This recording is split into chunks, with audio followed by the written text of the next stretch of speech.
My name is Lara. My life at 45 was a testament to what hard work and independence could achieve. Over $10,000 a month wasn't just a number, it was my declaration of success in a high-stakes game. Back when I was knee-deep in the MLM hustle, making a name and some solid cash for myself, Tom came into the picture. He was all charm and smarts, totally taken with the way I managed my business with a kind of independence that seemed to draw him in like a moth to a flame. He started showing up more, offering to help out with business stuff, or just to grab a coffee. I wasn't looking for anything serious, mind you. I liked my freedom, liked making my own rules, and breaking them if I felt like it. But Tom, he had a way about him, a persistence that wasn't pushy but kind of endearing. "You're not like most folks I meet in this gig," I told him once, over coffee. "Most guys run for the hills when they hear network marketing." Tom chuckled, taking a sip of his coffee. "Maybe I like the view from the hills. Gives me a chance to see who's climbing up to meet me."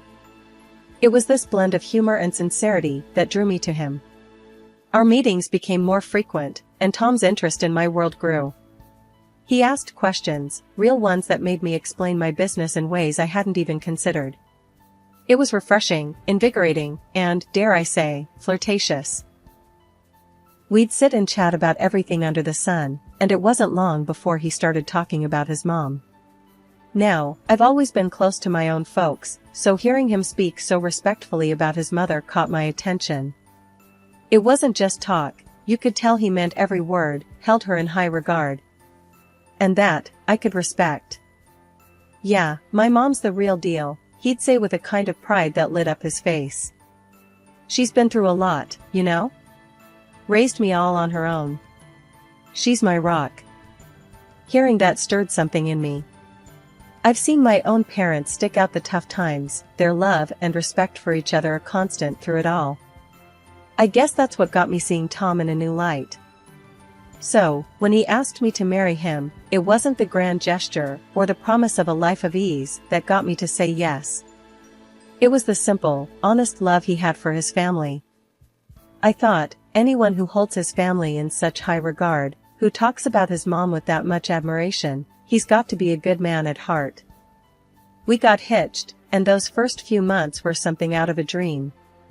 Laughs, late-night talks about where we wanted our little empire to go, weekend getaways, just because we could. I was happy, genuinely happy, thinking I'd found someone who got me, who respected my hustle and had my back. After the initial bliss of our unconventional meeting and the whirlwind romance that followed, settling into married life with Tom brought its own set of challenges. One thing that started to stick out was Tom's relationship with his mother, Carol. It wasn't just close, it was suffocatingly tight. They were on the phone multiple times a day, and our weekends were monopolized by visits to her place. It started to gnaw at me, the extent of his attachment and the expectations it placed on us, especially me. One Saturday morning, as we were gearing up for yet another weekend at Carol's, I couldn't hold my tongue any longer. "Tom, do we have to spend every weekend doing chores at your mom's? I mean, doesn't she have anyone else to help out?"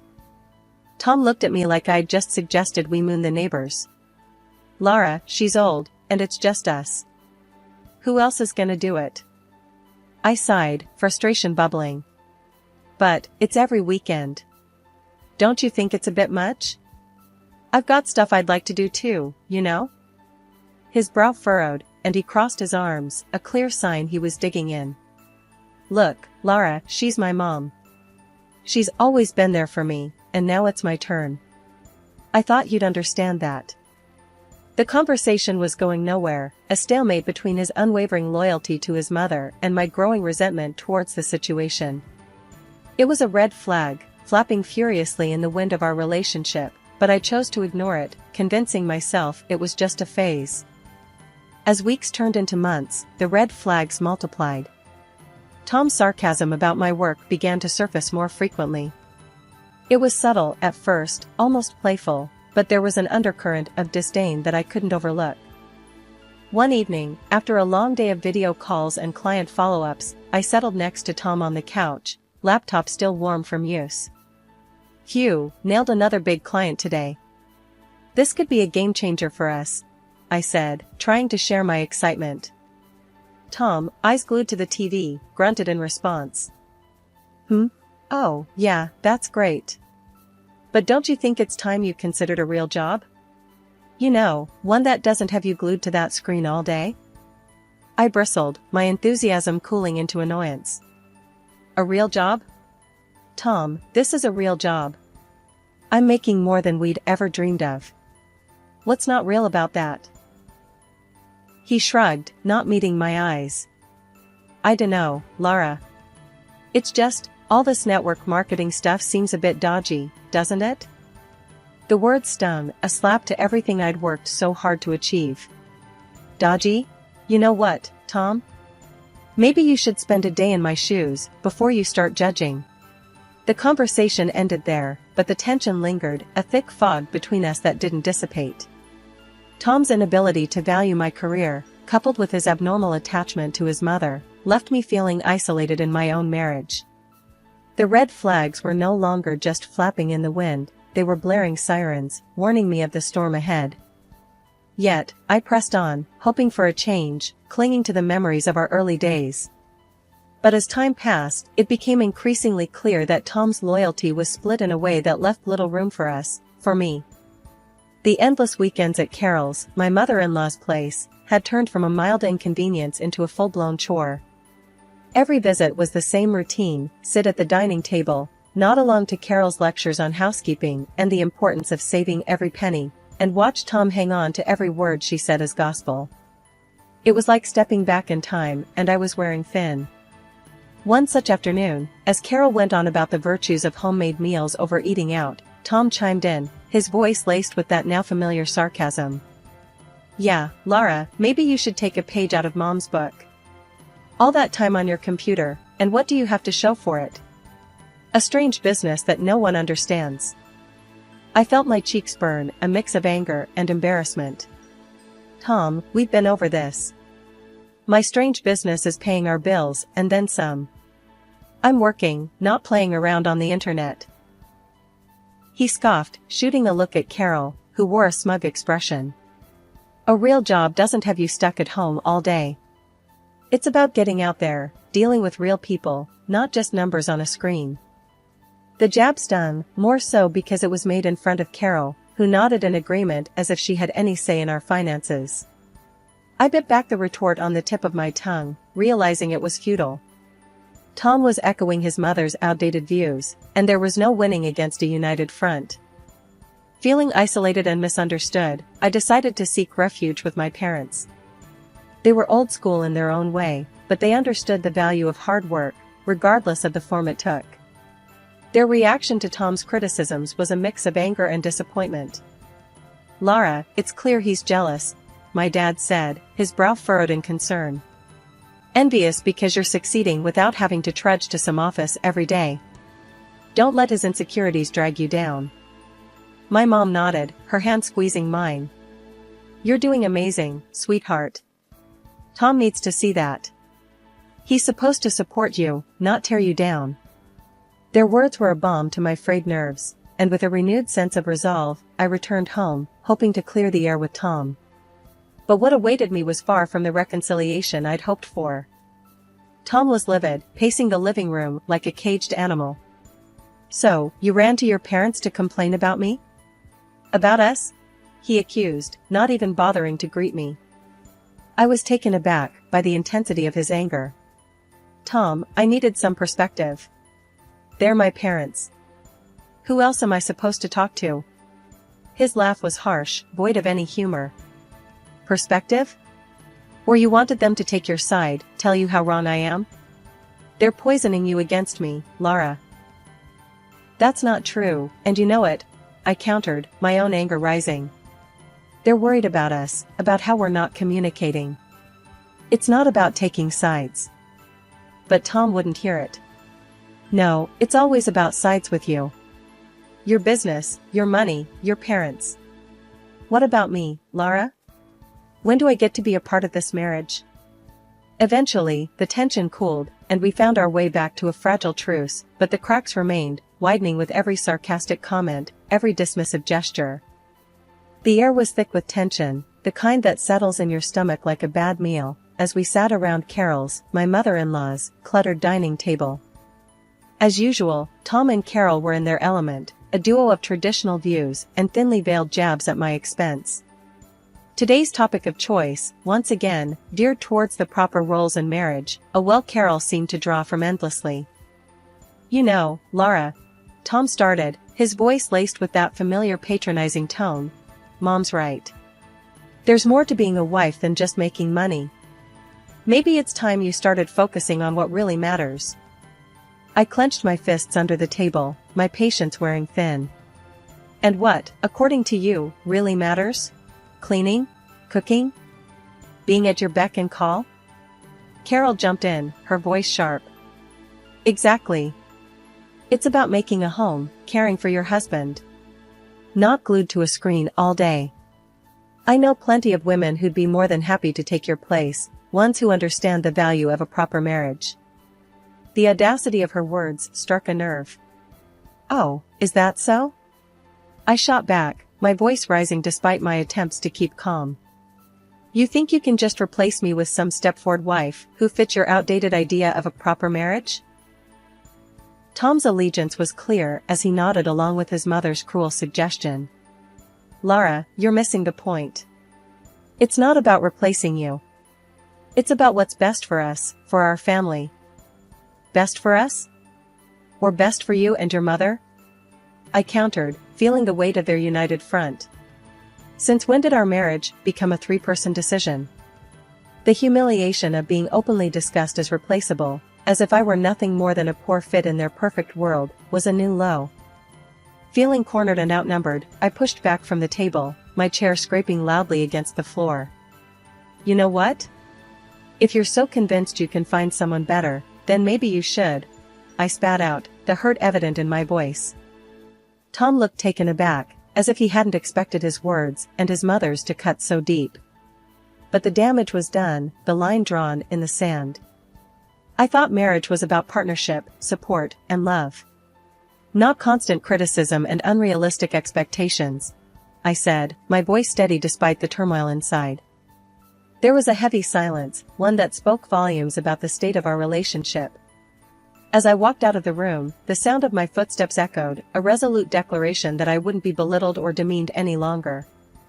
After the last blow-up, I was done. Done with the weekend cleanups at Carol's, done with the moralizing, just done. Tom tried to guilt-trip me about it, calling me selfish, saying I didn't care about family. But I wasn't having any of it this time. I had reached my limit. Then came the day that broke the camel's back. I noticed our joint account was bleeding money, a lot of it. Money we'd been scrimping and saving for a new car, our dream car. My heart raced as I logged into our online banking, only to see a massive transaction that nearly wiped us out. I confronted Tom the moment he walked through the door. Where's the money, Tom? The car fund, it's practically gone. He couldn't look me in the eye. I had to use it for something important. Important? What could possibly be more important than what we've been saving for? I was fuming, barely containing my anger. It was for Mom's trip, her dream cruise to Europe. He mumbled it out like a confession. I was stunned into silence for a moment. You used our savings? For a cruise? Without even asking me? I couldn't believe what I was hearing. Tom finally faced me, his expression a mix of guilt and defiance. I thought you'd understand. It's her dream. Her dream? What about our dreams, Tom? What about our plans? I was shouting now, my voice echoing off the walls. He had no answer, just stood there looking pathetic. That's when I decided to take matters into my own hands. I called Carol, hoping, maybe foolishly, that she'd see reason. Carol, this has to stop. Tom used our savings for your trip. This is a mistake. You need to cancel it, I said, trying to keep my voice steady. Her laughter over the phone was like acid. Cancel? Why would I do that? It's a gift from my son. And as for the money, dear, I'm sure you can earn it back. The contempt in her voice was palpable. You're not even going to consider it? After everything, this is how little you think of me? I was grasping at straws, but I had to try. Listen, darling, I'm not refusing a trip of a lifetime. And if you're not happy, well, Tom's already prepared for that too. Check the desk drawer, she said, her voice cold. I hung up and went straight to the desk, my hands trembling.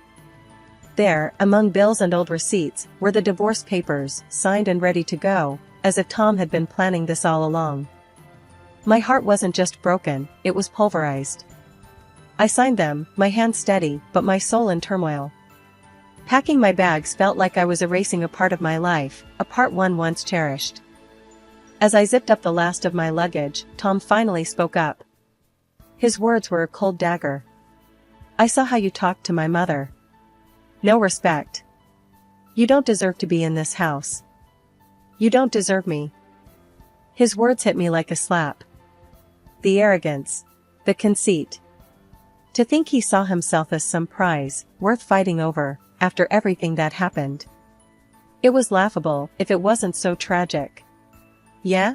Well, maybe I don't want to deserve a man who thinks so little of me. Who values his mother's happiness over his wife's. My voice was calm, but inside, I was a whirlwind of emotion. Tom just shrugged, a smug look on his face. Good luck finding someone who'll put up with you like I did. I shook my head, disbelief and anger mingling. Trust me, Tom, the only thing I'll be looking for is peace. Something you and your mother never gave me. Leaving that house, I felt a weight lifting off me. It was the end of one chapter and the start of another. Driving to my parents' house, the emotions were overwhelming. But as soon as I saw the familiar front door, a sense of relief washed over me. This was home. This was where I belonged. My parents were shocked at first, but their support was unwavering. You're back now, and that's all that matters, my dad said, his voice firm and comforting. Mom was more fiery. Let him live with his mother if he loves her so much. You'll find peace now, without their constant badgering. And she was right. I threw myself into my work, my independence blossoming in the absence of Tom's and Carol's criticism. Saving money became easier without the drain of their demands. Slowly, I started to build a life for myself, one where I was in control, where my achievements were celebrated, not belittled. Living with my parents again, I rediscovered what support and love felt like. It wasn't long before I was able to move into my own place, a small but cozy house that was all mine. No Carol to judge me, no Tom to disappoint me. Just me, my work, and the peace I had longed for. Reflecting on everything that happened, I realized Tom was no prize. The real prize was finding myself again, rebuilding my life on my terms. I found strength I never knew I had, and a sense of peace that was priceless. Months had passed since I left Tom and his overbearing mother behind, settling into a rhythm of work, savings, and peace that had long eluded me. My new life was a quiet one, filled with small joys and achievements that were entirely my own. Then, out of the blue, my phone rang with a number I hadn't seen in a while. It was Carol. Hello? My voice was cautious, the old feelings of tension instantly creeping back. Lara, it's Carol. We need your help. Her voice was shaky, a far cry from the confident, often haughty tone I was used to. I was taken aback. My help? Why would you call me after everything? It's Tom, she said, and I could hear the strain in her voice. He's sick, Lara. Very sick. Lung cancer. The news hit me harder than I expected. Despite everything, I felt a pang of concern. I'm sorry to hear that, Carol. But why are you telling me this? Because he needs you, Lara. He needs your support, your forgiveness. We need the money for his treatment. You were always the one who managed to pull things together, she pleaded. I was stunned into silence for a moment. The audacity of her request left me speechless. You want my money? After you practically pushed me out of your lives? Carol's voice hardened. You can hold on to your grudges, Lara, but this is life and death. You were his wife. Doesn't that mean anything to you? The old Carol was back, it seemed. Being his wife didn't seem to mean much when you two were scheming behind my back, I retorted, my initial shock turning into indignation. Lara, please. I wouldn't be calling if there was any other way. Think of the good times, of what you had with Tom. She tried to soften her tone, playing on my emotions. Good times? Carol, you made sure there were as few of those as possible. You and Tom made your bed. Now, you get to lie in it, I said, the years of frustration and hurt fueling my words. There was a pause, and then Carol's voice came through, colder and sharper than before. Fine. If that's how you want to play it. But remember, you're turning your back on Tom in his time of need. Not me. The call ended, and I sat there, phone in hand, a tumult of emotion swirling within me. Anger, guilt, sadness, a cocktail of feelings for a man who had chosen his mother over our life together, and for a woman who saw me as nothing more than a bank. In that moment, I realized the true extent of my freedom. I was no longer bound by their expectations, their demands, or their crises. My life was my own, built on my efforts, my sacrifices. The call, unexpected as it was, served as a stark reminder of the life I had left behind, a life filled with manipulation and emotional blackmail. As I put the phone down, a sense of resolve settled over me. My departure from Tom and Carol's lives was not just a physical one, it was an emotional and financial break too. I had moved on, building something that was entirely mine, free from their shadows. I started diving into investments, reading up every book and article I could get my hands on, and slowly, I began to see the fruits of my labor. My world became numbers and trends, a far cry from the emotional turmoil I left behind. Word got around, as it always does, about Tom's worsening condition and how Carol was barely managing. They'd blown through whatever savings they had, living a life far removed from the comfort they once knew. And Carol, ever the martyr in her own story, made sure everyone knew how I abandoned them in their time of need, painting me as the heartless ex-wife. I heard these rumors from Jenna one afternoon over coffee. She hesitated before telling me, probably expecting me to react. But the truth was, I felt nothing but a distant pity for them. Can you believe it, Lara? Carol's out there telling anyone who'll listen about how you left them high and dry, Jenna said, her voice tinged with disbelief. I shrugged, taking a sip of my coffee. Let her talk, Jenna. Her words don't touch me anymore. I've moved on, and I'm investing in my future, something they never thought to do. Jenna looked at me, a mix of surprise and admiration in her eyes. You're really over it, aren't you? I mean, completely. I nodded, a smile playing on my lips. Completely.